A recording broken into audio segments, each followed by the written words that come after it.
ومن سيئات أعمالنا من يهد الله فلا مضل له ومن يضلل فلا هادي له أشهد أن لا إله إلا الله وحده لا شريك له وأشهد أن محمدا عبده ورسوله أما بعد فإن خير الحديث كتاب الله وخير الهدي هدي محمد صلى الله عليه وآله وسلم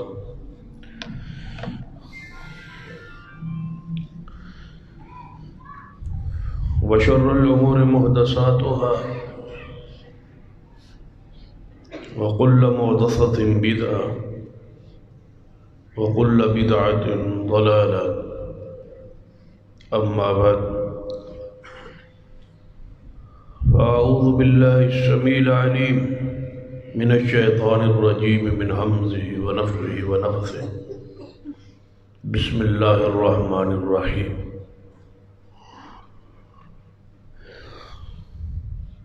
والذين جاهدوا فينا لنهدينهم سبلنا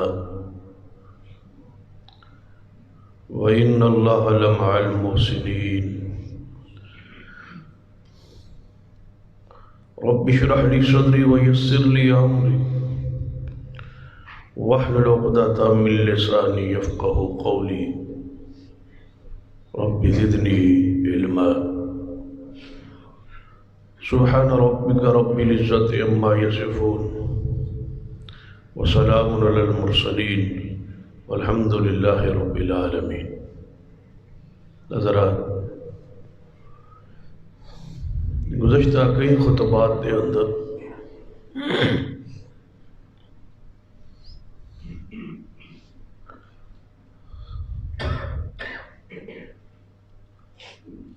ایک موضوع زیر بحث ہے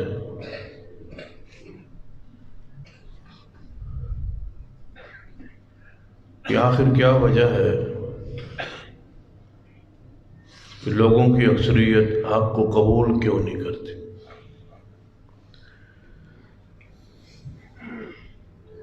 شروع سے لے کر آج تک ہمیشہ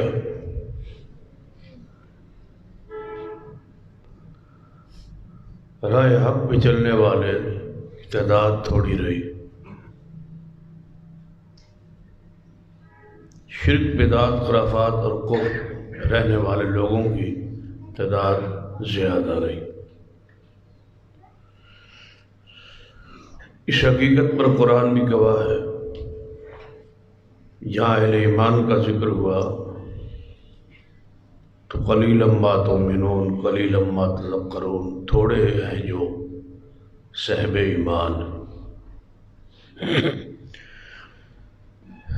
اور جب اہل شرک کا ذکر ہوا تو فرمایا وما یؤمن اکثرهم باللہ الا وهم مشرکون.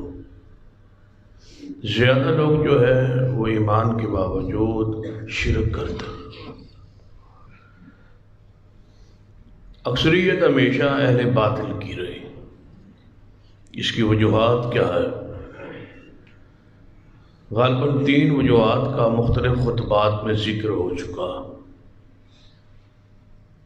لوگوں کی اکثریت اس لیے حق قبول نہیں کرتی کہ لوگوں کے اندر ہدایت کی تڑپ ہی نہیں، اس کی چاہت ہی نہیں ہے، فکر ہی نہیں ہے. دنیا کے لیے گزار رہے، آخرت کے لیے نہیں. جب آخرت کی فکر ہی نہیں ہے، جنت کی قیمت کا ہی علم نہیں ہے، جزا اور سزا پر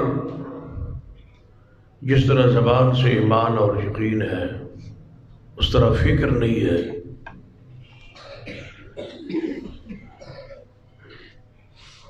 اللہ کا قانون ہے کہ جب تک حق کی اور ہدایت کی تڑپ نہ ہو تو یہ وہ قیمتی چیز کسی کو عطا نہیں کرتا. پہلے تڑپ ہونی چاہیے.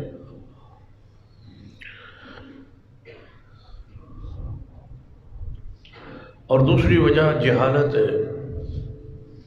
کہ ہماری اکثریت جاہل لوگوں کی، جس وجہ سے وہ دین کی سمجھنے کی کوشش ہی نہیں کرتے۔ جیسے انسان بالکل کوئی چیز نہیں جانتا تھا، پیدا ہوا، ایسے چند معلومات دنیاوی انہوں نے حاصل کی اور زندگی بسر کر رہے ہیں۔ حقیقت میں وہ علم سے، دین سے، شریعت سے، عقیدے سے، اللہ کی معرفت، رسول اللہ کی معرفت سے کوسوں دور ہے بوجہ جہالت۔ اور تیسری چیز جو بیان ہو چکی کہ بہت سارے لوگوں کے ذہنوں میں یہ بات ڈال دی گئی ہے کہ حق مشکل ہے، قرآن مشکل ہے، حدیث مشکل ہے، ہماری سمجھ سے بالا ہے۔ اس پر ہم نے گزشتہ خطبہ میں چند واقعات پیش کی کہ دین آسان ہے، دین مشکل نہیں ہے۔ دین کی وہ چیزیں، وہ عقائد جس کے بارے میں قیامت کا دن سوال ہے یا جس پر جنت اور جہنم کا فیصلہ ہے، وہ انتہائی آسان ہے۔ سمجھنے والا کوئی سمجھنا چاہے تو انتہائی دین آسان ہے۔ اور پر اس پر ہم نے دلائل دیے کہ ان پڑھوں نے دین سمجھا، عرابی اور دیہاتیوں نے دین کو سمجھا، تو جب ایک بکریوں کے چرواہے اور عامی لوگ، عرابی دیہاتی پینڈ میں رہنے والے، جنگلوں میں رہنے والے دین سمجھ گئے تو ہم کیوں نہیں سمجھ سکتے؟ یہ تین چیزیں کئی خطبات میں بیان۔ آج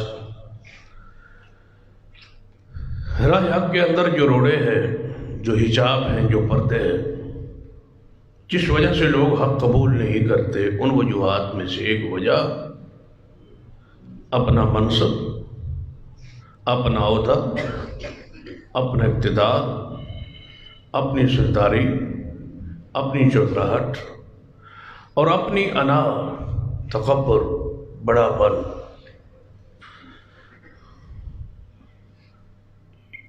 یہ ساری چیزیں جو ہے رائے حق قبول کرنے اور اس پہ چلنے میں بہت بڑی رکاوٹ ہے۔ بندہ سوچتا ہے کہ اس مسلک اور مذہب کے ماننے والے تو چند لوگ ہیں، میں پورے معاشرے کو ڈیل کیسے کروں؟ میری دکان چھوڑ دی جائے، مجھے کاروباری نقصان ہوگا، ماحول میرے حق میں نہیں رہے، لوگ مجھے تاں نہ دیں، اور جس منصب پہ اس وقت میں موجود ہوں، چاہے وہ دینی مذہبی منصب ہو یا سیاسی ہو یا کوئی اور اقتدار والا ہو، وہ آڑے آ رہا ہے کہ میں اگر اس کو قبول کرتا ہوں تو یہ چھوٹے بندوں کا کام، میں تو بڑے منصب پر ہوں، بڑی فضیلت ہے میری، بڑا درجہ ہے میرا، تو میں اس کو کیوں قبول کروں؟ دونوں انداز میں، دینی اور دنیاوی لحاظ، اس پر واقعات قرآن پاک میں اور حدیث میں موجود ہیں۔ اور یاد رکھیے، جب تک انا اور کبر ختم نہیں ہوگا، حق کو ٹھکرانا تکبر کی بہت بڑی علامت ہے، اور تکبر ہے یہ کہ حق کو ٹھکرا دینا، کہ میں نہیں مانتا، بڑائی کی وجہ سے، کبر کی وجہ سے، یہی تکبر ہے۔ اور جس کے دل میں رائی کے برابر تکبر ہوگا، آپ نے فرمایا وہ جنت میں نہیں جائے گا۔ اپنے آپ میں تواضع اختیار کرنا پڑے گا، جھکنا پڑے گا، قبول کرنا پڑے گا حق کو، چاہے اس کے لیے طبیعت نہ مانے، ماحول نہ مانے، برادری مخالف ہو، سارا زمانہ ایک طرف کھڑا ہو جائے، لیکن بندہ حق کے ساتھ کھڑا ہو، تعداد نہ دیکھے، اور نہ ہی اپنے مستقبل کی فکر کرے کہ میرے ساتھ کیا ہوگا۔ اس پر بھی بہت سارے واقعات قرآن اور حدیث میں موجود ہیں۔ ابراہیم علیہ السلام کی سیرت کو پڑھیں، اللہ نے حق بخشا ہے، دین بخشا ہے، ہدایت نازل کی ہے، نبوت کے لیے چنا ہے، خلیل بنایا ہے۔ کون تھا ان کے ساتھ؟ جب ہجرت کے لیے نکلے تو سوائے اپنی بیوی کے کوئی دوسرا انسان ساتھ نہیں تھا، باپ بھی نہیں تھا، ماں بھی نہیں تھی، قبیلہ بھی نہیں تھا، قوم بھی نہیں تھی، اکیلے تھے۔ تو کیا اللہ نے ضائع کر دیا؟ کیا پھر اللہ نے ذکر کو ختم کر دیا؟ وَتَرَكْنَا عَلَيْهِ فِي الْآخِرِينَ، دنیا میں کوئی مذہب ایسا نہیں جو ابراہیم علیہ السلام کا احترام نہ کرے۔ یہ وہ صلہ ہے جو حق پہ ڈٹ جانے گا۔ نمرود سے مناظرہ دیکھ، سارے واقعات قرآن میں اشارہ کرتا ہوں۔ صرف فرعون کے سامنے کون سی چیز آڑے تھے؟ تکبر تھا، انا ربکم الاعلی، میں بڑا ہوں، میں کسی کو جھکوں ساری دنیا مجھے جھکتی ہے۔ یہ اقتدار، یہ رعب و دبدبہ اسلام قبول کرنے کے بعد تو نہیں رہے گا۔ ایک اسرائیلی جوان موسیٰ علیہ السلام ان کی اتباع کرنا ہو۔ رسول اللہ کی اتباع ہی تو ایسی چیز ہے جس کی وجہ سے بہت سارے لوگ اسلام اور دین اور شریعت سے دور رہتے ہیں۔ یہاں جھکنا پڑتا ہے، یہاں ماننا پڑتا ہے، یہاں نفسانی جو طبیعت ہے اس کو تابع کرنا پڑتا ہے، یہاں چاہتے خواہشیں قربان کرنا پڑتی ہے جو ہم تیار نہیں ہیں۔ اسی وجہ سے ہم ٹکراتے ہیں، شیاطین کے لیے راستے کھولتے ہیں، ہدایت کے راہوں کو چھوڑتے ہیں، صرف اس وجہ سے کہ ہماری ناک، ہماری عزت، ہماری انا، ہمارا بڑا پن یہ قائم رہے۔ فرعون جو ہے ساری زندگی اکڑا رہا، ساری زندگی اکڑا رہا، لیکن ایک دن آیا جب جھک گیا۔ وہ دن کون سا تھا؟ جب پانی حلق تک پہنچا اور گردن تک پہنچا، ڈوبنے لگا، فنا ہونے لگا، غرق ہونے لگا۔ آمنت برب موسیٰ و ہارون، اب میں مانتا ہوں، اب میں ایمان لاتا ہوں، اب میں لا الہ الا اللہ کہتا ہوں، اب میں جھکتا ہوں۔ موت نظر آ رہی ہے، پانی کی موج نظر آ رہی ہے، موت سامنے ہے، آنکھیں جو ہیں پھٹ گئی۔ اب حق قبول کرنے کا کیا اسے فائدہ ہوا؟ اب ماننے کا فائدہ ہوا؟ نبی علیہ السلام فرمایا یہ موسیٰ علیہ السلام کی قوم کا فرعون تھا اور میری امت کا فرعون ابو جہل ہے، جو مر کے بھی اکڑا رہا، ڈٹا رہا اپنے حق، اپنے مذہب پر، اپنے عقیدے پر، اپنی چوتراہٹ پر، ستارے پر۔ جب پتہ چلا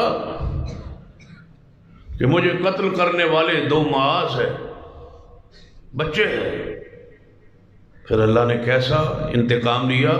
اس امت کے فرعون ابو جہل کو کس سے مروایا؟ بچوں سے۔ اکڑ ایسے ختم ہوتی۔ پھر انا و گردن کا سریہ اس طرح ٹوٹتا ہے، اس طرح نکلتا ہے۔ دو بچوں نے، صحابہ کرام نے زخمی کیا، گرا۔ نبی علیہ السلام تک آواز پہنچی، یا رسول اللہ ابو جہل قتل ہو گیا۔ آپ بڑے خوش ہوئے، فرمایا جاؤ عبداللہ ابن مسعود دیکھ آؤ، تحقیق کراؤ، وہ ذرا میت وکھاؤ، میں لے آؤ اس کی میت کو گھسیٹ کے بعد تاکہ محمد مصطفیٰ دیکھیں۔ یہی انجام ہوتا ہے کبر کا، اور یہی مقام ہوتا ہے حق کو ٹھکرانے کا، اس وجہ سے کہ میں اب بڑا ہوں، یہ بڑا پن ختم ہو گیا ہے۔ نبی علیہ الصلوۃ والسلام کے صحابی عبداللہ ابن مسعود آئے اور ابو جہل کی گردن پہ پاؤں رکھا، سانس باقی تھے، مرا نہیں تھا، تڑپ رہا تھا۔ عبداللہ ابن مسعود رضی اللہ تعالیٰ نے اوپر پاؤں رکھا، کہتا ہے کون ہو؟ فرمایا عبداللہ ابن مسعود ہوں، وہ جو ہماری بکریاں چرایا کرتا تھا، مرا پڑا ہے لیکن اکڑا پڑا ہے، وہ عبداللہ جو ہماری بکریاں چرایا کرتا تھا، آج میں اس کے پاؤں کے نیچے ہوں۔ عبداللہ ابن مسعود نے فرمایا سنا پھر محمد کی ہر بات سچی نہیں تھی؟ رسول نے جو فرمایا تھا سچ نہیں فرمایا تھا؟ وعدے پورے ہوئے یا نہ ہوئے؟ جو محبوب نے بتلایا تھا وہ ہوا یا نہ ہوا؟ تو سیرت میں لکھا ہے، کہتا ہے کیا کرنے لگے عبداللہ؟ فرمایا اب تمہاری گردن کاٹنے لگاؤ۔ کہتا تھوڑا نیچے سے کاٹنا تاکہ مرے ہوئے میں گردن ابو جہل کی لمبی پڑی ہو۔ یہ اس امت کا فرعون ہے۔ رسول اللہ تشریف لائے، فرمایا یہ میری امت کا فرعون ہے جو مرتے ہوئے بھی اکڑا رہا۔ بنی اسرائیل کا جو فرعون تھا وہ مرتے ہوئے آمنت برب موسیٰ و ہارون کہتا تھا، اور میری امت کا فرعون مرتے ہوئے بھی کہتا تھا کہ محمد مصطفیٰ اور اس کے دعوت سچی نہیں۔ یہ راستے کی رکاوٹ دور کیجیے، اقتدار کو، منصب کو، جاہ و جلال کو، اس کی کوئی حیثیت نہیں۔ جو بات حق ہے اس کو قبول کرے۔ اللہ تمہارے لیے بہت سارے انعامات سے نوازے گا اگر تم وہ ساری رکاوٹیں دور کر کے اسلام کو قبول کر۔ واقعات قرآن اور حدیث میں دونوں طرح بھرے ہوئے ہیں، بہت سارے واقعات، دونوں پہلو ہیں قرآن اور حدیث میں۔ جن اقتدار کی قربانی دے کے اسلام قبول کیا، چودراہٹ کی قربانی دے کے اسلام قبول کیا، اقتدار کو ہوتے ہوئے اسلام قبول کیا، وہ بھی ایک لمبی لائن ہے، اور جنہوں نے حق کو اقتدار کی وجہ سے ٹھکرایا وہ بھی ایک لمبی لائن۔ لیکن انجام والعاقبۃ للمتقین، انجام انہی لوگوں کا ہے۔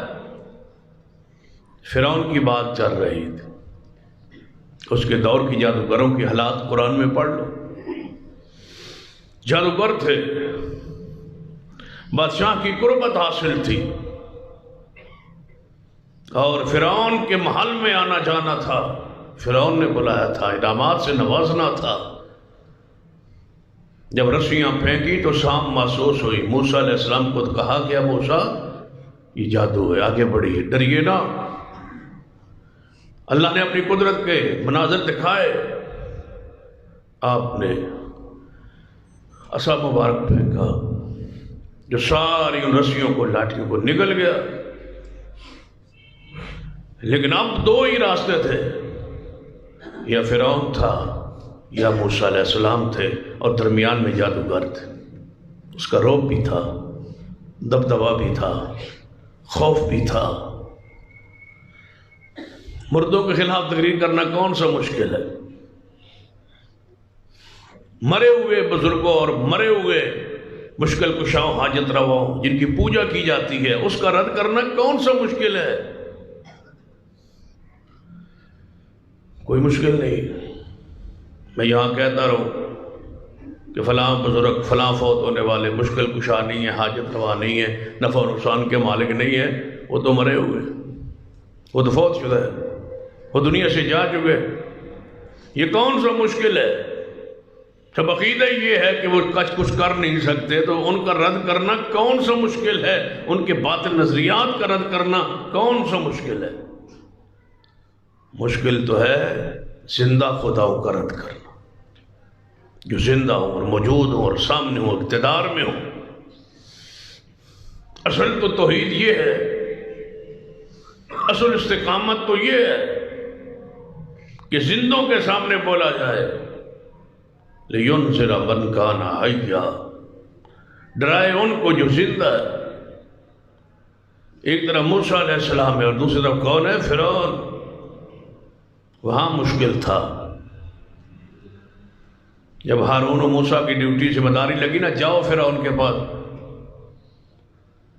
دونوں بھائی جاؤ، تو دل میں ایک فطری ہوتا نا خوف، اس کی شریعت میں ممانعت نہیں ہے اور استقامت کے خلاف بھی نہیں ہے اور ایمان کے منافی بھی نہیں ہے۔ جو فطری خوف ہوتا ہے، دل و دماغ میں خوف ہوتا ہے کہ میں وہاں جا رہا ہوں، وہاں فوج ہے، اقتدار ہے، حکومت ہے، سب کچھ ہے، مجھے کچھ بھی کہہ سکتے ہیں، کر سکتے ہیں، تو ایک فطری خوف تھا۔ تو اللہ نے فرمایا موسیٰ اور ہارون جاؤ، پریشان نہ ہونا، میں تمہارے ساتھ ہوں، دیکھ بھی رہا ہوں اور سن بھی رہا ہوں اور بھیج میں رہا ہوں، جاؤ کچھ نہیں ہوگا۔ پھر کیا ہے؟ یہاں بھی مارکا لگا ہوا ہے، سارے جادوگر کھڑے، جادوگروں پر واضح ہو گیا کہ حق کیا ہے، موسیٰ علیہ السلام، ہم غلطی پر ہیں اور یہ حق پر ہے، ہم جادو پر ہیں اور یہ دین پر ہے، ہمارا کرشمہ جادو تھا اور ان کا یہ سب کچھ کھا جانا لاٹھی کا یہ معجزہ تھا، یہ اللہ کی قدرت تھی، یہ صرف جادو کی جادوگری نہیں تھی۔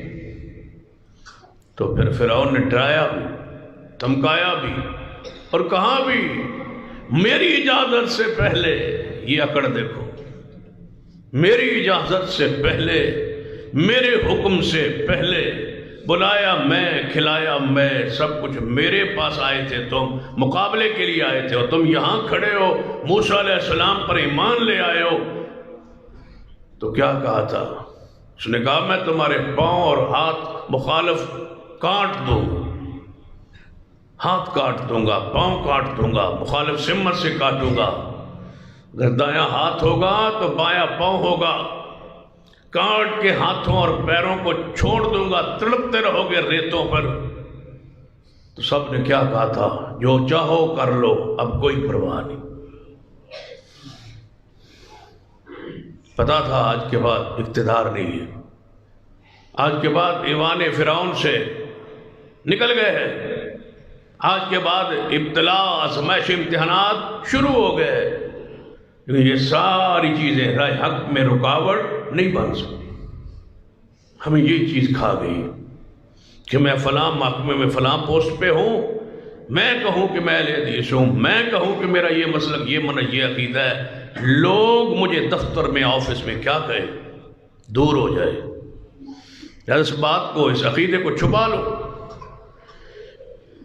یا حق سمجھ آ گیا ہے لیکن قبول نہیں کرتا اس وجہ سے کہ اگر قبول کروں گا تو یہ وقار عزت جو روب بنا ہوا ہے یہ ختم ہو جائے گا، لوگ اتنے بڑے عہدے پر رہ کے بڑا چھوٹا کام کیا۔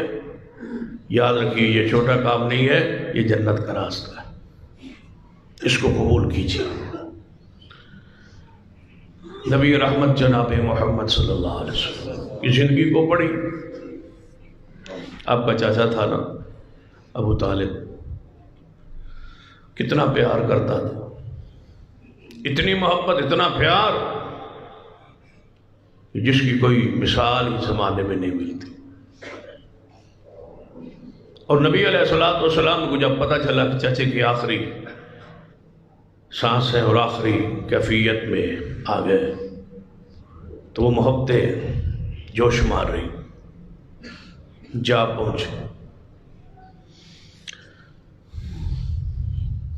پہنچے چاچا کے پاس۔ مشہور حدیث ہے، صحیح بخاری میں ہے، اور ہمارے کے استاد تھے، شیخ تھے، وہ فرمایا کرتے تھے میری زندگی میں سب سے مشکل جس واقعے کو بیان کرنا ہے وہ ابو طالب کا واقعہ۔ رسول اللہ کی رحمت، رسول اللہ کی محبت، رسول اللہ کا پیار، غم گساری، درد، تڑپ کہ چچا جہنم میں نہ جائے، اور پھر چل کے جانا اور پھر پاس بیٹھنا، پھر نصیحتیں کرنا، کلمہ پیش کرنا، چاچے کا انکار کرنا، اور رسول اللہ کا پھر روتے ہوئے واپس آنا، اور پھر آسمان سے اس آواز کا آنا تسلی تشفی کے لیے، اِنَّكَ لَا تَهْدِي۔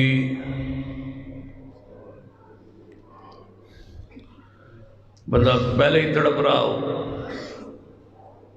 پہلے ہی پریشان ہو، غم میں ہو، سامنے چچا ہو، موت کے ہوش میں جا رہا ہے، اور پھر چچا بھی وہ جس نے ایمان نہ لانے کے باوجود سب کچھ محمد پہ قربان کیا صلی اللہ علیہ وسلم۔ جب قید کیا، کفار نے سوشل بائیکاٹ کیا، تو کہاں رہے تھے؟ شیب ابی طالب میں، جس نے اپنی حویلی کو رسول اللہ کی پناہ بنا دیا تھا کہ میری حویلی کے اندر آ جاؤ، اپنے ساتھیوں سمیت آ جاؤ، یہاں رہو۔ کافروں نے مل کے کہا تھا ابو طالب تو ساتھ چھوڑ دے، ہم دیکھتے ہیں محمد مصطفیٰ صلی اللہ علیہ وسلم اور آپ کے ساتھیوں کو، بس آپ چھوڑ دیں، آپ ہمارے سردار ہیں۔ تو ابو طالب نے کیا تھا کہا تھا، اگر دنیا ساری کے خزانے میرے قدموں میں آ کے رکھ دو تب بھی یہ نہیں ہو سکتا۔ جو میرے محمد کی طرف آنکھ اٹھے گی آنکھ کاٹ دوں گا، جو ہاتھ اٹھے گا کاٹ کے رکھ دوں گا، باوجود اس کے کہ ایمان نہیں لائے تھے۔ پھر تقاضا تھا نا احسان کا کہ رسول اللہ آخری حجت بھی اس پر پیش کرتے۔ پھر رسول اللہ تشریف لے گئے، پاس ابو جہل بیٹھا تھا، امیہ بیٹھا تھا، چوٹی کے کافر بیٹھے تھے۔ نبی علیہ السلام نے ان پر اسلام کو، دین کو، کلمہ توحید کو پیش کیا اور فرمایا چچا کلمہ پڑھ لیں، میں اس کلمے کو بطور حجت دلیل اللہ کے سامنے قیامت کو پیش کروں گا اور تجھے جنت میں لے جاؤں گا۔ اونچی نہیں پڑھ سکتے، کان میں پڑھ لو، ایک میں سننے والا ہوں اور کوئی سننے والا نہ ہو، میں سنوں آپ کا کلمہ اور پھر میری گواہی قیامت والے دن۔ تو میرا مقام یہ ہے کہ یا ایھا النبی انا ارسلناک شاہدا ومبشرا ونذیرا وداعیا الی اللہ باذنہ وسراجا منیرا، کہ آپ نے اللہ نے شاہد بنایا، گواہ بنایا، میری گواہی قیامت والے مقبول ہوگی۔ میں گواہی دوں گا کہ چچے کے کلمہ پڑھنے کا میں محمد خود گواہ ہوں صلی اللہ علیہ وسلم۔ تو آپ کی جان بخشی ہو جائے گی، آپ نے دفاع بڑا کیا ہے، مدد بڑی کی ہے، لیکن دفاع اور مدد سے پہلے جو شرط ہے قرآن میں، لوگ کہتے ہیں ہم نے دفاع رسول پہ بہت کام کیا، ہم نے عظمت رسول بہت بیان کی، شان مصطفیٰ بہت بیان کی، حسن بیان کیا، جمال بیان کیا، کمالات بیان کیے، معجزات بیان کیے، سن لیجئے سب کچھ بیان کرو، جب تک توحید نہیں ہے نا اس وقت رسالت پر ایمان بھی فائدہ مند نہیں۔ قرآن پڑھی، ایمان پہلے ہے، نصرت تعاون مدد بعد میں ہے۔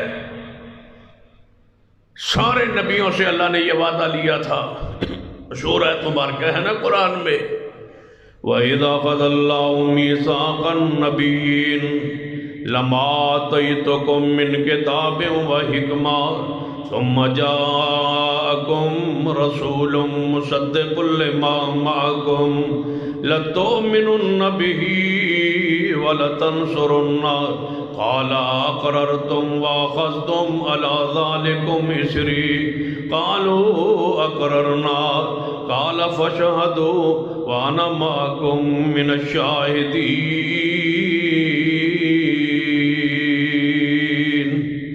فرمایا میرے پیارے حبیب جناب محمد مصطفیٰ صلی اللہ علیہ وسلم کی شان مقام، فرمایا سارے نبیوں تو وعدہ لیا ہے میرے نبیوں جے تانوں میں کتاب دے دیواں، حکمت دے دیواں، نبوت رسالت تانوں دے دیواں، ثم جاءکم رسول مصدق لما معکم، پھر آخر تے میرا رسول آ جائے، کون؟ جناب محمد صلی اللہ علیہ وسلم، تہاڈی شریعت چل رہی ہوئے، تہاڈا نظام چل رہے ہوئے، تہاڈا حکم چل رہے ہوئے، تہاڈا فرمان چل رہے ہوئے، تہاڈا کلمہ چل رہے ہوئے، تہاڈی نبوت جاری ہوئے، رسالت جاری ہوئے، ثم جاءکم رسول مصدق لما معکم، پھر آخری رسول آ جائے جناب محمد مصطفیٰ صلی اللہ علیہ وسلم، سارے نبیوں تے لازم ہوئے گا پیغمبر دی مدد کرو نہیں، پیغمبر دا دفاع کرو نہیں، پہلے لَتُؤْمِنُنَّ بِهِ وَلَتَنْصُرُنَّهُ، پہلے ایمان لے آنا ہے، پھر مصطفیٰ دی مدد کرنی، مدد وہ جو ایمان کے بعد ہو، دفاع وہ جو ایمان توحید کے بعد ہو، ایمان پہلے ہے۔ ابو طالب نے کیا کیا؟ خدمت کی، دفاع کیا، محبت کی، پیار کیا، مال پیش کیا، سب کچھ کیا، کیا نہیں کیا؟ لَتُؤْمِنُنَّ بِهِ، ایمان نہیں لائے، نہیں لا سکے ایمان، پہلی شرط جو تھی قرآن کی وہ پوری نہیں ہوئی۔ پھر نبی علیہ السلام اٹھ کے جا رہے نے ابو طالب دے کول، ابو الجہل اور امیہ بیٹھے نے، کہنے لگے ابو طالب ہن جہاندی واری، اے سرداری تے عہدہ تے منصب تے پیو دا دین چھڑ کے جائیں گا؟ یہ چھوڑ جائے گا تو؟ جاتے ہوئی یہ کر رہا ہے۔ تو کیا کہا تھا ابو طالب نے؟ اب میں اگر اسلام قبول کر، اے محمد صلی اللہ علیہ وسلم آپ سچے، یہ ہوتا ہے حق وہ جو سر چڑھ کے بولے۔ کیا کہہ رہے ابو طالب؟ اے محمد صلی اللہ علیہ وسلم، اے میرے بھتیجے آپ سچے، آپ کا دین سچا، آپ کی دعوت سچی، لیکن میں نہیں قبول کر سکتا اس لیے کہ مجھے لوگ تانا دیں گے۔ میں 2 منٹ بعد فوت ہو جانا، تانا پہ جو مارتے بھی رہتے کی ہوئے گا؟ مجھے لوگ کہیں گے جاتے جاتے باپ دادے کا مذہب دین شریعت چھوڑ گیا ہے، لہذا میں نہیں قبول کر سکتا، میں اپنے آبا و اجداد کے دین پہ مرنا چاہتا ہوں۔ یہ ہے وہ اقتدار، یہ ہے وہ سرداری جو بندے کو حق قبول نہیں کرنے دیتے۔ سیدنا عمر رضی اللہ تعالی واقعہ ہے نا، ان کے دور میں ایسے واقعات موجود ہیں۔ 2 شخص حضرت سلمہ رضی اللہ تعالیٰ فرماتے ہیں کہ ہمارے پڑوس میں ایک یہودی رہتا تھا،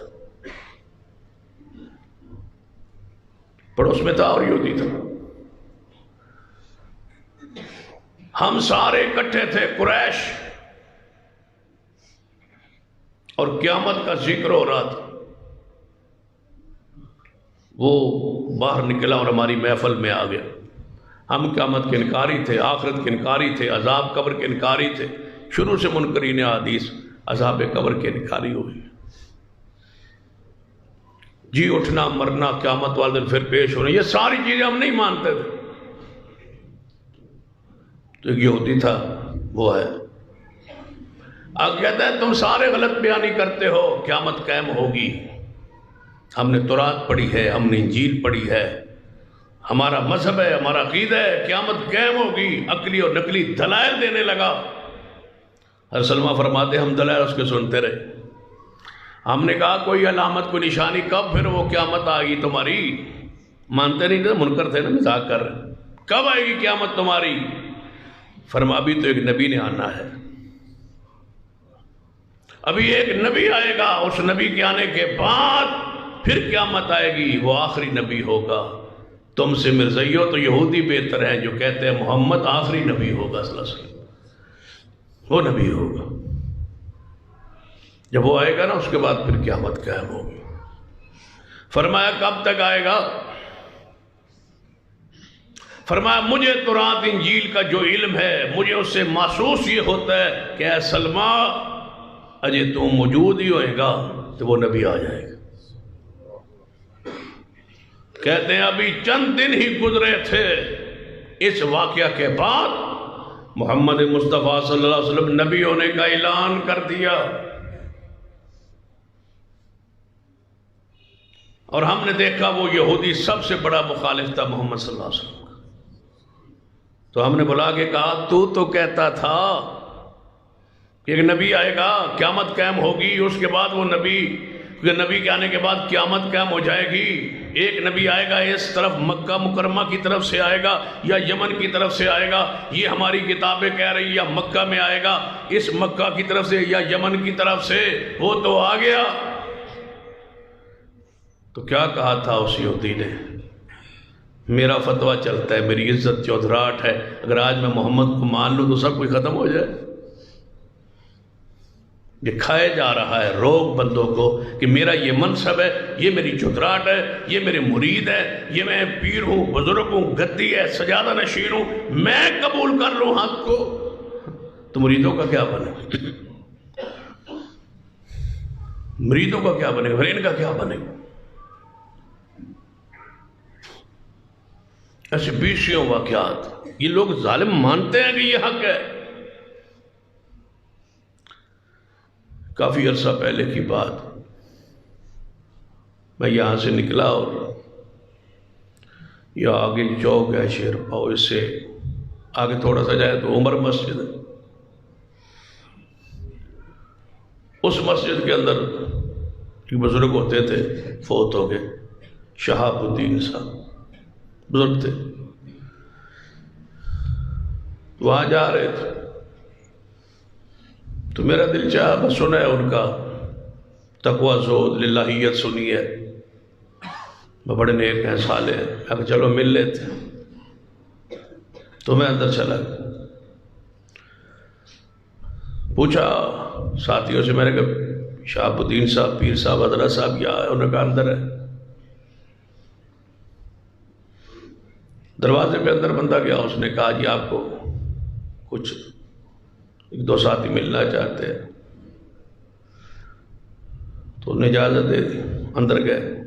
مرید سارے جو ہے وہ نیچے بیٹھے ہوئے. میں تو کافی عرصے کے بعد وہاں گیا نہیں، جو آپ جاتے آتے ہیں، کیونکہ آپ میں ایسے بندے بیٹھے ہیں نا جو جاتے آتے رہتے ہیں، جہاں ٹائم مل جائے وہ پڑھ لیتے ہیں، چلے جاتے ہیں. تو اندر ان کا کمرہ تھا، اس کمرے میں ہم داخل ہوئے تو مریدین جو تھے سارے نیچے بیٹھے. حضرت پیر صاحب اوپر بیٹھے تھے چارپائی پر. تو میں اندر داخل ہوں، بار ساتھی نے مجھ سے تعارف کیا، میں نے بتایا تھا. انہوں نے کہا جی وہ یہاں مسجد جو اہل حدیث کی ہے نا اس کے خطیب. کہتے ہیں آ جائیں میرے ساتھ چارپائی پہ بیٹھے. تو میں کہا یہ اب میں کھڑا تھا کہ نیچے بیٹھنا نہیں، چارپائی پہ ہو سکتا ہے بزرگ نہ بیٹھنے دیں. کہتے ہیں آ جائیں میرے ساتھ بیٹھے. میں ان کے ساتھ بیٹھ گیا. تو میں نے کہا یہ حضرت نیچے بیٹھے. تو انہوں نے میرے ہاتھ کو پکڑا اور دبایا، کہا یہ ایسے ہی چلتا ہے، یعنی پتہ ہے کہ یہ غلط ہے. جہاں محمد مصطفیٰ بیٹھتے ہیں وہاں ہی صحابہ بیٹھتے ہیں، پتہ ہے یہ غلط ہے، لیکن ہاتھ کیوں دباتے ہیں؟ بھائی اس کو چپ رہنے دے، خاموش رہنے دے. یہ برم جو بنا ہوا ہے، یہ عزت جو بنی ہوئی، یہ مقام جو بنا ہوا ہے، یہ روب دبدبا جو دلوں دماغوں پہ جعلی بٹھایا گیا ہے، یہ قائم رہے. اسی وجہ سے لوگ حق قبول نہیں کرتے. اب کسی بھی پیر بزرگ بڑی گدی والے کے پاس چلے جائیں اور آپ کہیں میں اہل حدیث ہوں، وہ آپ کو اپنے برابر بٹھائے گا اور ان کہے گا یہ ان کا بڑا درجہ ہے، یہ نیچے نہیں بیٹھے. یا کہیں گے یہ سید ہے یا کوئی اور چکر چلائے گا، لیکن ان کو یہ باور کرائے گا کہ تم پہ روب قائم رہے اور مذہب بھی قائم رہے، عقیدہ بھی اپنا قائم رہے اور عزت اپنا روب بھی قائم رہے، اور یہ بھی مسئلہ حل ہو جائے. پتہ ہے ان کو کتنے لوگ ہیں جو اپنی گدیوں کی وجہ سے حق کو قبول نہیں کرتے. ایسے بے شمار واقعات آج اس دور میں موجود ہیں۔ بتائیے، ایک نام آپ نے سنا ہوگا، امام غزالی رحمۃ اللہ علیہ۔ تقریباً ہر مسلمان نے نام سنا ہوا ہے، امام غزالی رحمۃ اللہ علیہ۔ بڑے عالم تھے، قرآن کے مفسر بھی گزرے، بڑی ان کی کتابیں ہیں، احیاء العلوم بڑی ان کی، معرفۃ الورع کتاب ہے، فلسفے کے امام ہے، منطق کے امام ہے، بلاغت ان پہ پیچھے ختم ہے، علم کلام کے ماہر ہے۔ یہ سمجھے کہ بہت سارے علوم جو ہیں ان کے اندر سے پھوٹے، اتنی بڑی شخصیت ہے۔ آج سارے پاکستان ہندوستان کے علماء اکٹھے ہو جائے نا، امام غزالی کی علم کا مقابلہ نہیں کر سکتے۔ بڑی عظمت ہے، بڑی شان ہے۔ تو کبھی سوچا ہے اتنے بڑے عالم نے، امام غزالی نے جاتے جاتے اپنے مذہب کو، اپنے عقیدے کو، اپنے مسلک کو، اپنی سوچ کو، فکر کو بدل کے مسلک اہل حدیث قبول کر لیا تھا۔ کیوں قبول کیا تھا؟ اور جب جانے لگے نا دنیا سے، اپنی ساری کتابیں ایک طرف، جس کی سینکڑوں کتابیں ہیں، ساری ایک طرف رکھ دی، سینے پہ صحیح البخاری رکھ کے فوت ہوئے۔ کہا میرے سینے پہ صحیح البخاری رکھ دو تاکہ میں قیامت میں رب سے کہہ سکوں کہ یہ میری کتابیں میرا مذہب نہیں ہے، صحیح البخاری میرا مذہب ہے۔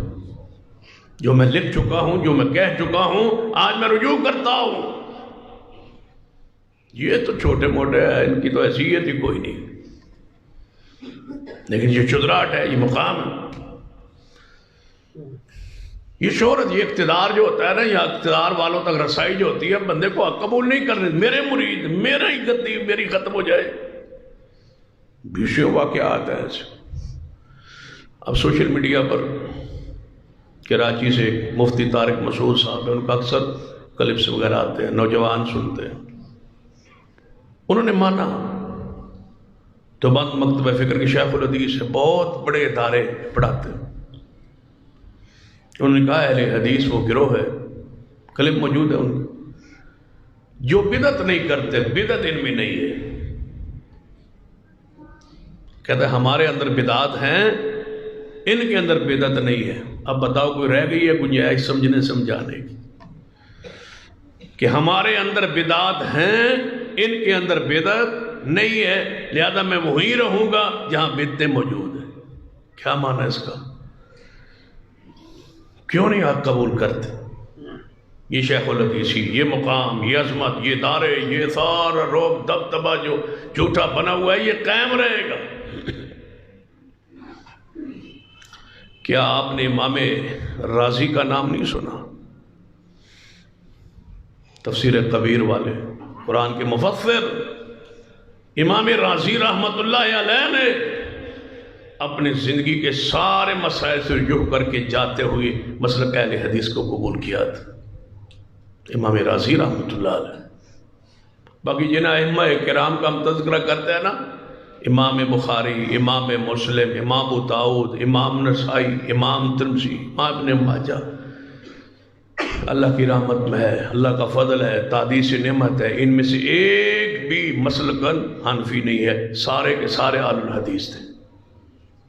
تھوڑا مقام ہے امام بخاری، امام مسلم، امام ابو داؤد، یہ تھوڑے نام ہیں، بڑی شخصیات، انہی سے علم، دین، شریعت ہم تک پہنچی ہے۔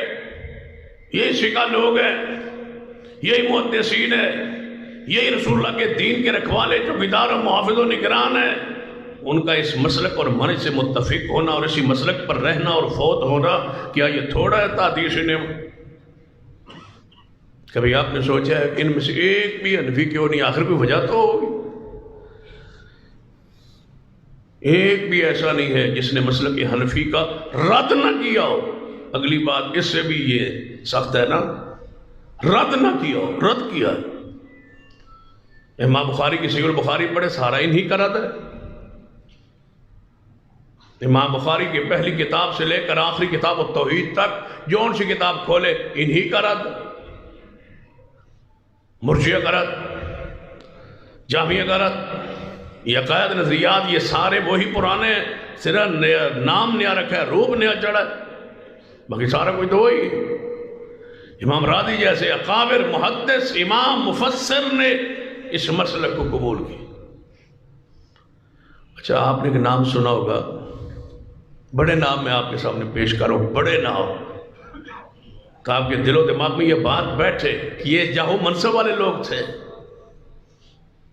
یہ بڑے اونچے درجے والے لوگ تھے، یہ بڑی شخصیات تھیں، یہ علم کے سمندر اور پہاڑ تھے، لیکن جاتے جاتے یہ بتلا گئے کہ یہ حق ہے اور یہ باطل ہے، ہم غلطی پر تھے، ہم اس کو قبول کیا۔ دو نام آپ کو میں نے بتلائے، وہ آپ یاد رکھیں گے، ایک امام راضی اور دوسرے امام غزالی۔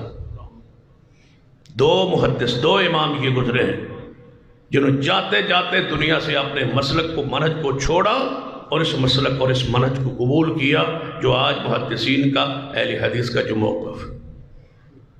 ایک تیسرا نام پیش کرنے لگا ہوں، بہت بڑا سپہ سالار ہے، ہر بندہ تاریخ سے آگاہ رکھنے والا اس کا نام جانتا ہے، سلطان محمود غزنوی۔ تاریخ میں ہے نام اس کا، تاریخ اسلام میں ایک چمکتا نام ہے، چھوٹے چھوٹے بچے جانتے ہیں، کہتے تھے استاد مجھے سومنات کا مندر کس نے توڑا، سلطان غزنوی کا نام آتا تھا۔ ہندوستان پر اسلام کے جھنڈے لہرانے والے اور یہاں مندر توڑنے والے سلطان محمود غزنوی تھے، اور مسلکاً حنفی تھے سلطان محمود غزنوی رحمہ اللہ۔ لیکن سپہ سالار ہونے کے باوجود، اتنے بڑے درجے پر ہونے کے باوجود، صرف نماز کے منظر کو دیکھا تھا۔ دو بندوں کو بلایا، کہتے ہیں ایک جو اہل حدیث نماز پڑھتے ہیں مجھے وہ دکھاؤ، اور دوسرے کو بلایا تو جو اپنی فقہ کے مطابق نماز پڑھ کے دکھا۔ جب دونوں نے پڑھی تو کہا میں اس نماز کو چھوڑتا ہوں اور میں اہل حدیث والی نماز کو لیتا ہوں۔ یہ سلطان محمود غزنوی رحمۃ اللہ علیہ نے کہا۔ کوئی فرق نہیں آیا، تاریخ میں آج بھی نام زندہ ہے۔ یہ میں اگر قبول کر لوں گا تو میری سرداری، میری سیاست، میری چودراہٹ، میرا مقام، میری حیثیت ختم ہو جائے۔ سلطان محمود غزنوی کا نام تو زندہ ہے، بحیثیت سپہ سالار مسلک کو قبول کیا ہے، تبدیل کیا ہے، اس مسلک کو اپنایا ہے۔ بھلا تاریخ پڑھی، کیا نام مٹ گئے؟ امام راضی جیسے نام مٹ گئے، امام غزالی جیسے محدثین محترین کا نام مٹ گئے؟ نہیں مٹا، آج نہیں قبول کرتے۔ عزت شہرت ہے، ہر مسلک میں کچھ بندے ایسے ہوتے ہیں جن کو شہرت ملتی ہے، پھر وہ شہرت کی وجہ سے اپنی غلطی پر ڈٹے رہے کہ نہیں میں نہیں قبول کروں، اگر میں قبول کروں گا تو میری تو وصیت ہی ختم ہو جائے گی۔ اللہ کے بندو، نجاشی بادشاہ تھا، نجاشی کیا تھا؟ بادشاہ تھا، یہ حبشے کا بادشاہ ہے نجاشی۔ نبی علیہ السلام نے خط لکھا، فرمایا ہے السلام علی من اتبع الہدی، سلام اس پر، یہ نہیں فرمایا السلام علیکم۔ خط کون لکھ رہے ہیں؟ محمد رسول اللہ صلی اللہ علیہ وسلم۔ کس کو لکھ رہے ہیں؟ عیسائی کو۔ نجاشی بادشاہ عیسائی ہے، بادشاہ ہے، حاضر بادشاہ، خط لکھا ہے۔ روب ہو، دبدبا ہو، جرت ہو، ہمت ہو، یہ بھی کہہ سکتا السلام علیکم بھی لکھ سکتے تھے، نہیں لکھا کیونکہ مسلمان نہیں ہے، اور اس مسلمان نہ ہو تو اسلام سلام میں پہل نہیں ہے۔ وہ کہے السلام علیکم، آپ جواب میں وعلیکم کہہ دیں، بس پہل نہیں ہے۔ رسول اللہ نے کیا لکھا؟ السلام علی من اتبع الہدی، سلام اس پر جو ہدایت کو قبول کر لے، یہ لکھا۔ پھر لکھا یہ خط محمد الرسول اللہ صلی اللہ علیہ وسلم کی طرف سے نجاشی کی طرف۔ آپ نے فرمایا ہے بادشاہ نجاشی، اللہ نے تجھے حکومت دی ہے، مال دیا، سب کچھ عطا کیا ہے، اسلام قبول کر لے، سلامتی پا جائیں گا۔ اور میرے چاچا کا بیٹا، میرے علی کا بھائی جعفر طیار رضی اللہ تعالیٰ عنہ کچھ ساتھیوں سمیت تمہارے ملک میں آ چکے ہیں، یہاں حالات تنگ تھے، حالات پریشان تھے، میرے ساتھی تیری طرف آ چکے ہیں، لہٰذا ان کی مہمان نوازی کرنا، ان کی خدمت کرنا، انہیں پریشان نہ کرنا۔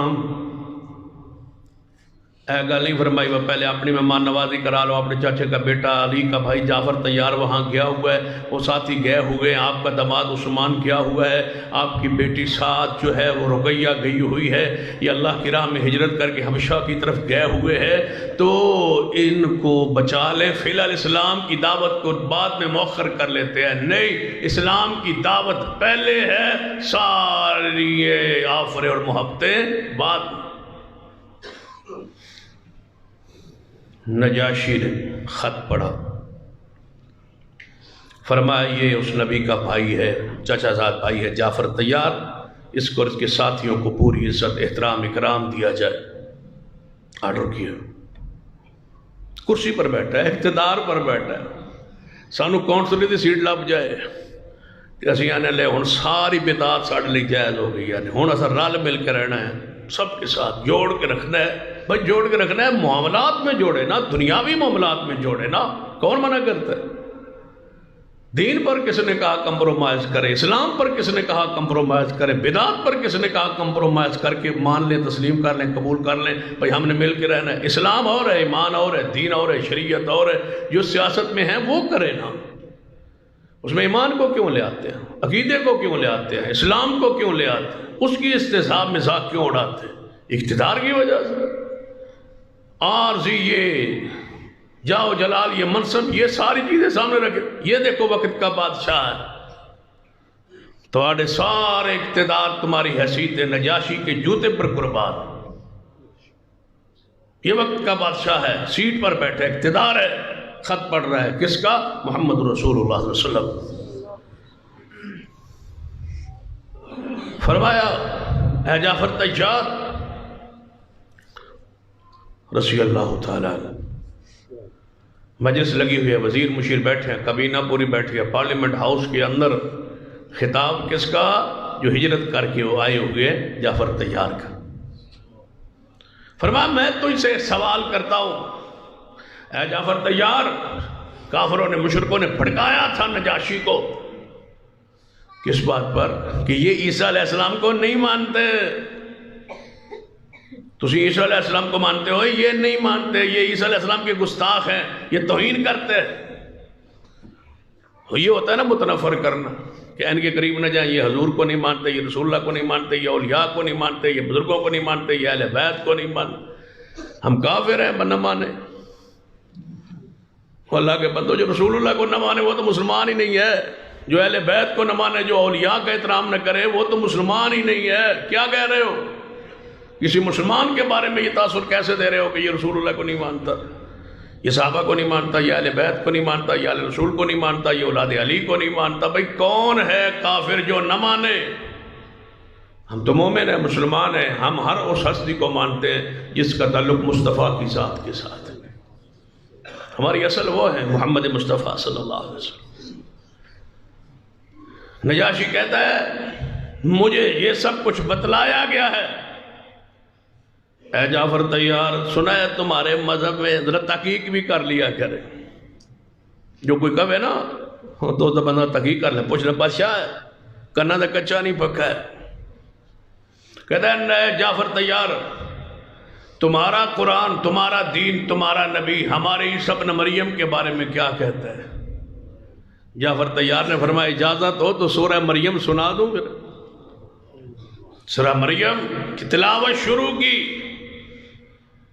کاف یا عین صاد ذکر رحمت ربک عبدہ زکریا۔ آخر میں سورہ مریم کی خوبصورتی اس قدر نا، یہاں یا مشدد ہے، وہاں اس کو ایک پڑھنے کا خاص انداز لاچا، پھر مخارج ہوں، پھر قرآن و سنت کے، قرآن کے پڑھنے کا انداز اس پر عبور ہو، مہارت ہو، قرات کو، تجوید کو بندہ جانتا ہو، پھر عربی زبان سے آگاہ اور واقف اور عربی ہو، پھر رسول اللہ صلی اللہ علیہ وسلم کے چچا زاد بھائی ہو، علی کا بھائی ہو، اور وہ بادشاہ کا دربار ہو۔ زندوں پر قرآن پڑھنا مشکل ہے، مردوں پر کون سا مسئلہ ہے؟ سورہ مریم کے وَاذْكُرْ فِي الْكِتَابِ مریم، جب یہ ترقو شروع کیا نا تو نجاشی رو رہا تھا، آنکھوں سے آنسو جاری تھے۔ جب قرآن کی تلاوت ختم ہوئی تو نجاشی بادشاہ نے ایک تنکا اٹھایا زمین سے، فرمایا اللہ کی قسم عیسیٰ ابن مریم کے بارے میں جو موقف قرآن نے پیش کیا ہے نا، اس سے نہ عیسیٰ بڑھ کے ہے نہ عیسیٰ اس سے کم ہے، یہی عیسیٰ ابن مریم ہے۔ جب قرآن نے کہا نا ذالک عیسیٰ ابن مریم، رو پڑے، فرمایا یہی ہے عیسیٰ ابن مریم جو قرآن نے کہا۔ نیچے اتر آیا بادشاہ، کس سے؟ کرسی سے، اور چھوٹی موٹی جھوٹی منصب عہدے کے پیچھے حق کو قبول نہ کرنے والوں، اللہ کے بندو اللہ سے ڈرو، قیامت آنی ہے، مرنا ہے، یہ ساری آکڑ ختم ہو جائے گی، چار کندھوں پہ تم نے قبرستان کی طرف چلنا ہے۔ کیا حیثیت ہے ان چیزوں کی؟ یہ ختم ہونے والی عارضی ہیں، فانی ہے، آج موت آ جائے نہ سیاست رہے گی نہ کچھ رہے گا، میتوں میں شمار ہو جاؤ گے، قبرستان کے مکین ہو جاؤ، مٹی ہو جاؤ۔ چھوڑ دو ان ساری چیزوں کو، حق کو نہ چھوڑو، حق کو قبول کرو، پھر جو مرضی ہے کرو، حق کو راستے کو قبول کرو۔ بڑی بڑی شخصیات، ہمارا بڑا نام ہے ڈاکٹر ذاکر نائک حفظ اللہ کا، پوری دنیا میں جاتے ہیں، انڈیا جیسا ملک ان سے ڈرتا ہے، سہما ہوا ہے، پابندی لگائی ہوئی۔ ملائیشیا وغیرہ میں موجود ہے، اس بادشاہوں جیسا پروٹوکول ملتا ہے، ان کا بھی سلوار کو دیکھا کرے۔ طلباء کو کہوں گا، علماء سے گزارش کروں گا، نوجوانوں کو کہوں گا، پینٹ شرٹ میں وہ ملبوس ہے، وقت کا عالم ہے، بادشاہوں کے دربار میں جا رہا ہے، بادشاہوں جتنا پروٹوکول مل رہا ہے، شلوار ان کی دیکھا کرے، پینٹ ان کی دیکھا کرے، آدھی پنڈلی تک تمہیں نظر آئے گی، کچھ بھی نہیں ہوتا کیونکہ سنت کو قائم رکھا ہو۔ اس سے کیا ہوتا ہے؟ دین پر شریعت پر آپ قائم رہے، ڈٹ جائے۔ ان ساری چیزوں کیا حیثیت ہے؟ تمہارے پاس تو جواب ہی معقول ہے، بھئی ہمارے محبوب محمد مصطفیٰ کا حکم ہے، ہم ایسے کریں، بس۔ جن پر دلائل نہیں ہے وہ اڑے ہوئے ہیں، ڈٹے ہوئے ہیں، اور جن پر دلائل ہے وہ ڈرے ہوئے اور سہمے ہوئے۔ نجاشی کرسی سے نیچے اتر آیا، کرسی کو چھوڑا، اور جعفر طیار سے گن لگائے محمد مصطفیٰ کے، بھائی اپنا ہاتھ آگے کرو، میں محمد مصطفیٰ کے دین پر ایمان لانا چاہتا ہوں۔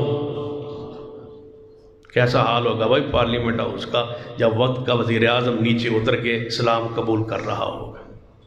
کہاں وہ بادشاہ، کہاں یہ کون میں جعفر، کہاں مہاجر، کہاں سے میں ڈرے ہوئے مکہ مکرمہ سے نکلے ہوئے یہ مہاجر، مہمان، نہ گھر نہ بار نہ کچھ، سارے خطرات منڈلا رہے ہیں سر کے اوپر، لیکن اسلام کی دعوت جاری ہے۔ اور نجاشی کرسی سے اتر کے اللہ نے بادشاہوں کے ہاتھوں پر، صحابہ کرام کے ہاتھوں پر بادشاہوں کو بیعت کرنے کی توفیق بخشی، لیکن شرط یہ ہے کہ دین کے لیے بندہ مخلص ہو جائے۔ کافروں نے کہا تھا نا، قرآن پڑھیے، سورۃ القصص پڑھی، کافروں نے کہا تھا ہم جانتے ہیں محمد سچا ہے، دین اس کا سچا ہے صلی اللہ علیہ وسلم، لیکن ہماری مجبوری کیا ہے؟ وَقَالُوا إِن نَتَّبِعِ الْهُدَىٰ مَا نُتَخَطَّفْ مِنْ أَرْضِنَا، ہمیں ڈر یہ ہے کہ لوگ ہمیں کھا جائیں، اچک لیں گے لوگ۔ تم محمد مصطفیٰ کے دین کو قبول کر رہے ہو، ساری آپ آس پاس کی طاقتیں، ادھر کیسر، ادھر کسرا، ادھر جناب یہ یمن، ادھر پر ہے نعمان، یہ ساری دنیا کے جو آس پاس ممالک ہیں یہ ہمیں اچک لیں گے، کھا جائیں گے کہ تم نے محمد مصطفیٰ کے دین کو قبول کر لی ہے، ہماری عزت بنی ہے، روب بنا ہوا ہے، ہم آ جاتے ہیں تو لوگ ڈاکو راستہ چھوڑ دیتے ہیں، یہ مکہ کے قریش آ رہے ہیں، یہ بیت اللہ کے متولی آ رہے ہیں، یہ بیت اللہ کی خدمت کرنے والے آ رہے ہیں، پوری دنیا ان کے پاس مہمان بن کے جاتی ہے، ان کے قافلے کو نہیں روکنا، نہیں ٹوکنا، نہیں لوٹنا، نہیں ڈاکہ مارنا، ہمارا پورے عرب میں احترام ہے، یہ سارا ختم ہو جائے جو ہم محمد کا کلمہ پڑھ لیں۔ یہ اقتدار کی رکاوٹ ہے۔ اللہ نے پھر کیا جواب دیا؟ فرما ولم نمکن لہم حرما آمنا یجبا الیہ ثمرات کل شیء۔ او کافرو، او عقل کے اندھو، تم کفر پر، شرک پر، بتوں کی پوجا پر ہو، تو میں نے تمہارا احترام لوگوں کے دلوں میں ڈال دی ہے صرف اس وجہ سے کہ تم بیت اللہ کے متولی ہو۔ جب محمد کے غلام بن جاؤ گے تو میں تمہیں چھوڑ دوں گا؟ جس اللہ نے شرک پر تم ہو، بدعت پر ہو، خرافات پر ہو، تمہاری سیاست کو، تمہاری چودراہٹ کو، تمہارے معاملات کو ضائع نہیں ہونے دیا، کیا وہ اللہ توحید اور سنت اور رسول اللہ کی اطاعت قبول کر لینے کے بعد تمہیں ذلیل کرے گا؟ کیوں اس بت کو نہیں توڑتے؟ توڑیے اس بت کو۔ بڑے بڑے نام ہیں، بڑی بڑی شخصیات، لیکن نہیں قبول کرتے۔ اور کیا سمجھتے ہیں؟ ہمارے پاکستان میں بڑے مذہبی سکالر ہیں، طارق جمیل صاحب، بہت بڑے مذہبی سکالر ہیں، گفتگو کا اللہ نے ملکہ بخشا ہے۔ کیا سمجھتے ہیں کہ ان کو نہیں پتا کہ حق کیا ہے، باطل کیا؟ اللہ کی قسم پتا ہے، اللہ کی قسم پتا ہے۔ میں آپ سوچیں گے وہ میں قسم کیوں اٹھا رہا ہوں؟ ہمارے 4 علماء کرام ان کے گھر گئے، ٹائم لیا ان سے، خانوال کے ساتھ تو لمبا ان کا گاؤں ہے، بستی ہے، جہاں وہ رہتے، اصل جو آبائی گاؤں، وہاں گئے۔ ہمارے 4 علماء کرام ان کے پاس بیٹھے، ان کو فون کیا، ہم آ رہے ہیں، انہوں نے دعوت کی، کھانے کا انتظام کیا، گئے اور صرف ایک بات کہی کہ آپ کے بیانات میں یہ چیزیں جو ہے رف ہوتی ہیں، قرآن کے خلاف ہیں، حدیث کے خلاف ہیں، دین کے خلاف ہیں، شریعت کے خلاف ہیں، قصے ہوتے ہیں، کہانیاں ہوتی ہیں، جھوٹی باتیں ہوتی ہیں، ان کو چھوڑ دیں اور حق کو قبول کریں۔ اب سناؤں ان کے کیا الفاظ تھے؟ فرماتے ہیں میں سب کچھ جانتا ہوں، لیکن اب ماحول بنا ہوا ہے، یہ کیسے خراب ہو؟ جب میں یہ کہوں گا کہ یہ باتیں غلط ہیں، یہ ٹھیک ہے، اب ملک میں ماحول بنا ہوا ہے ایک میرے حق میں، وہ ختم ہو جائے گا، میری وہ عزت، وہ مقام، درجہ ختم ہو جائے گا، جہاں تک میں پہنچ کے تبلیغ کرتا ہوں وہ چیزیں ساری ختم ہو جائیں گی، لہٰذا میں اس کو قبول نہیں کرتا، تاکہ یہ جہاں چیز تم صحیح ہو، تم صحیح کہنے آئے ہو، تمہارا شکریہ ہے، تم نے یاد دہانی کروائی ہے، یہ ٹھیک ہے، لیکن میں یہ نہیں کر سکتا، اس لیے کہ جاؤ منصب کی یہ مجبوری ہے۔ یہ فاضح الفاظ ہے،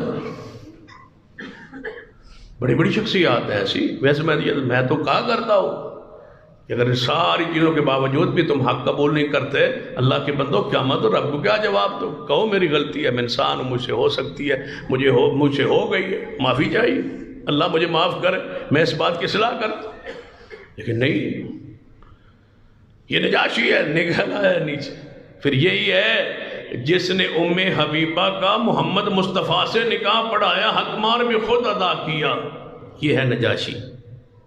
اسلام لے آیا، پھر خط لکھا، اے محمد صلی اللہ علیہ وسلم، میں نے آپ کی دعوت کو قبول کر لیا، میں نے اسلام کو قبول کر لیا، اب میرے لیے کیا حکم ہے؟ میں آپ کے سنا ہے کہ آپ پناہ گاہ مدینہ میں تشریف لے گئے، آپ کے لیے حالات کچھ بہتر ہو رہے ہیں، میں یہاں سے 2 کشتیوں کے ذریعے، ایک میں بچے، عورتیں اور بوڑھے، اور دوسرے میں مرد جوان جو ہجرت کر کے آئے ہیں، ان کو واپس بھیج رہا ہوں، عزت احترام اکرام کے ساتھ۔ ہم نے آپ کے چچا کے بیٹے جعفر کی عزت احترام کی ہے، انعامات سے نوازا ہے، اسلام میں نے ان کے ہاتھ پر قبول کر لیا ہے۔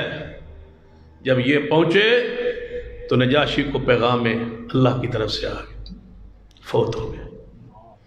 جب نجاشی فوت ہوا، یار سنو، اللہ تعالیٰ حق کی راہ پہ چلے تو اللہ رحمت کیسے کرتا ہے۔ نجاشی فوت ہوا کہاں؟ حبشہ میں، اقتدار کی حالت میں فوت ہوا، بادشاہی چل رہی تھی، حکومت چل رہی تھی، فوت ہو گیا۔ اللہ نے جبریل کو مدینے بھیج کے محمد کو اطلاع کی صلی اللہ علیہ وسلم، کس سیٹوں کے پیچھے پھر رہے اور کہتے ہو ہاں ساری سیاست خراب ہوئی؟ یہ کون سی سیاست ہے؟ یہ نالیوں، یہ گندی نالیوں کی صفائی کے لیے جو کانسنٹری ہے، یہ چیزیں یہ خراب ہو جائے گی۔ نبی علیہ السلام کو اطلاع ہوئی، آپ نے اسی وقت ارشاد فرمایا، میرے صحابہ، تمہارا بھائی نجاشی فوت ہو گیا، اٹھو آج اس کا غیبانہ جنازہ پڑھے۔ غیبانہ جنازہ شروع ہوئی نجاشی کے جنازے سے ہوا ہے۔ پھر جب رسول اللہ نے جنازہ پڑھا ہوگا صفے بدوائی آپ نے فرمایا میرے صحابہ صفے درست کر لو، صفے باندھ دو، نجاشی کا جنازہ پڑھتے پڑھاتے بے شمار واقعات آگے میرے اس وقت دل و دماغ میں مصر کے شاہ کے واقعات، کیسر و کسریٰ کے واقعات ذہن میں آ رہے ہیں، انشاءاللہ ان پر آئندہ خطبے میں وضاحت ہوگی۔ اقول قولی ھذا واستغفر اللہ لی ولکم ولسائر المسلمین وآخر دعوانا الحمد للہ رب العالمین۔